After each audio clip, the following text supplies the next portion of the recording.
Some days just seem to plan themselves. Today's one of those days. We went back to my local gun shop, went to see Adam at A&G, Shooting and Supply. Set the not shotguns, I'm sorry, firearms on the counter. I'll put a link to that video over here so you can see what we're talking about if you haven't followed along. And a case came sliding across the counter my way. I said, "What's that?" He said, "We have another project for today. We're taking the SilencerCo Maxim9 out to the range, and we're going to introduce it to your viewers." How cool is that? I don't even need to write a storyboard anymore. Let's take a look at the Maxim9 integrally suppressed pistol.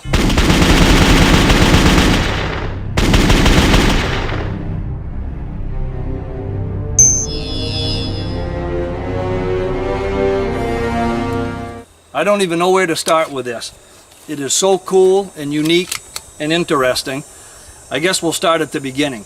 It is a 9mm integrally suppressed, striker fired polymer frame pistol.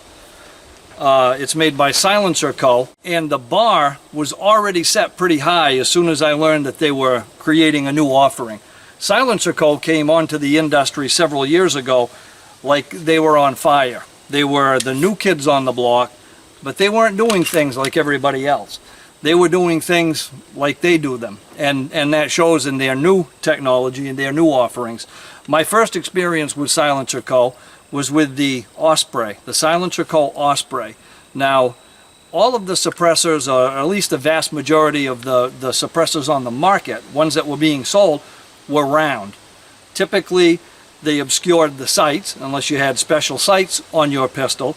And here comes SilencerCo with the Osprey, and it is not round, it's polygonal with a monocore baffle stack.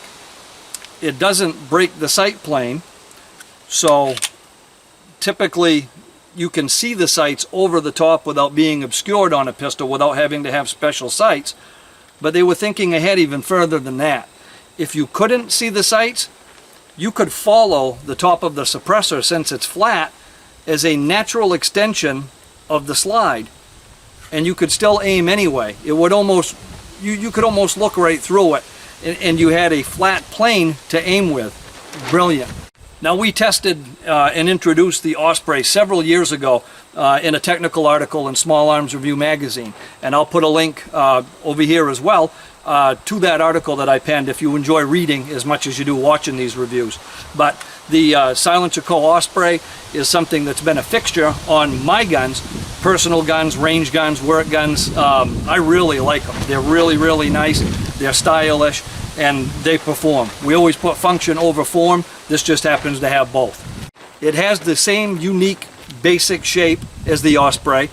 They've done something really good there, and they're sticking with it, I can see, for this one. It has a lot of volume down below the firearm, and that's how you can have something that is so short and still continues to give you the performance you want. Now, a lot of people look at these, and for the comments I've seen online are, "Wow, that thing's huge." I don't know compared to what. It's huge compared to what? Because a suppressed 9mm pistol, this is what I think of when I think of a suppressed 9mm pistol. This one's clearly larger, not this one. You know, now the volume on this is larger. I mean, you look at the real estate it takes up in the front, in the muzzle area, but that's all holsterable. This, if you've got a regular pistol with a suppressor on it, you've got a pretty long, unwieldy device to carry and have at the ready without really some special equipment. On the other hand, the new Maxim9, it's not that much longer than any pistol, and this is the longest configuration it comes in.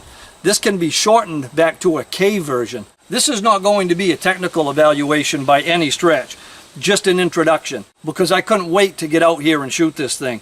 It is a lot of fun. My curiosity was piqued by its uniqueness.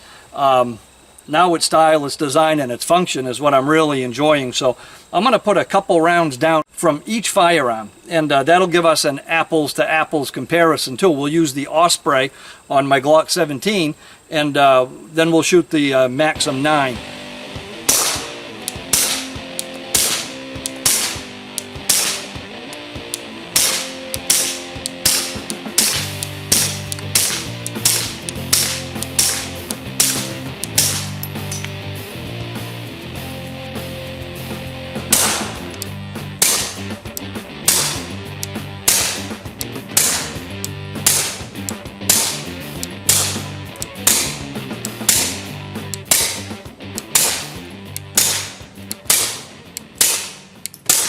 That's awesome. That is very, very cool. I like both of these. But let's talk a little bit about the Maxim9. I guess the first thing that I noticed right away is the trigger. It's got a, gee, it's hard to describe. It's got an odd feeling trigger. Almost a little spongy, and a fairly long length of pull. But when it breaks nice and clean. And I did notice as soon as I started shooting it, I kind of forgot about it. I wasn't focusing on that at all. I shoot right, wrong, or otherwise with a trigger reset style. So when I shoot, the trigger stays back, and I let off just far enough to engage the sear when I'm ready to fire my next round. People often hear the click and they ask what it is. Here's an example. We'll say we just fired a round. Before I fire my next one, I let off just far enough to engage the sear, squeeze again, and then the process is repeated. So the reason for bringing that up is when I'm riding the sear like that, you don't have the same travel, the same length of pull anymore. So maybe it's a subconscious thing, maybe it isn't. It didn't seem bothersome. It was just different. I like the sights. Today it's in the middle of the day. It does have night sights, though that isn't coming into play, obviously. It's a standard 3-dot sight system, quick and easy and very familiar. It also has a plate, a mounting plate built in for an RMR type sight, or any of those several sights that are on the market today. And the really cool thing about that is this section of the gun doesn't move. For instance, when the slide comes to the rear, that's not one of the moving sections. So your sight is not going to be on the slide, therefore it won't be moving. Your sight will be stationary, unlike some of the other guns where they mount here and the entire sight is moving every single time the firearm operates. Now that may or may not be an issue for you. I hear some people prefer the sight not to move for the obvious mechanical reasons. I would say that's a plus too. But how about the obvious? Is it quiet? Is that new gun going to allow you to shoot without any hearing protection, allow you to communicate on the range, allow you to save your hearing so you don't add on to that damage that we've got so many years into already? And is it comfortable? Is it nice? Yeah.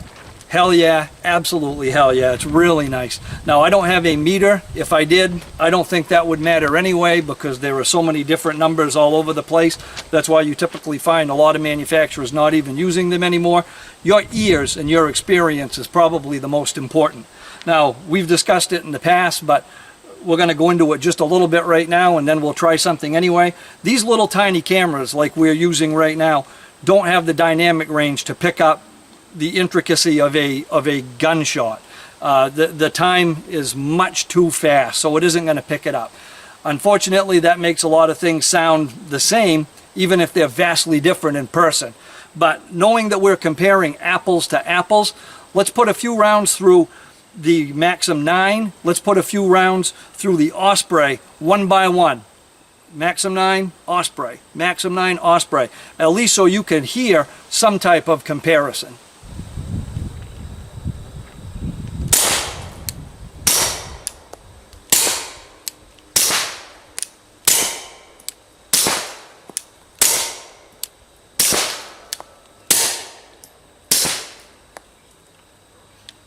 They're very, very close.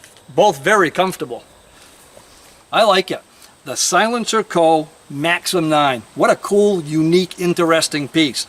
And it's really comfortable and very quiet to boot. How cool is that? So that's going to end our quick look today. Thank you, Adam, for bringing this to my attention. This is a really cool piece, and I want to spend more time with you at the range as soon as it's possible. Let's take it apart and let's try some different configurations, and let's do some accuracy tests and all that. In the meantime, keep your eyes over at A&G Shooting and Supply. I'll put their link down below as well. That's my local gun shop right here in Fairfield, Maine, and they stock all kinds of this really cool stuff. So I hope you enjoyed this short, quick introduction to the SilencerCo Maxim9. If you did, please click like, share us with your friends in your vast social media universe, subscribe to the channel if you don't already, and make sure you hit notify so they let you know when we upload a video. Check us out over on Patreon. It's a new community and it's really starting to get fun. And you can find us on Facebook at facebook.com/guntestvids. Until next time, have fun and be safe.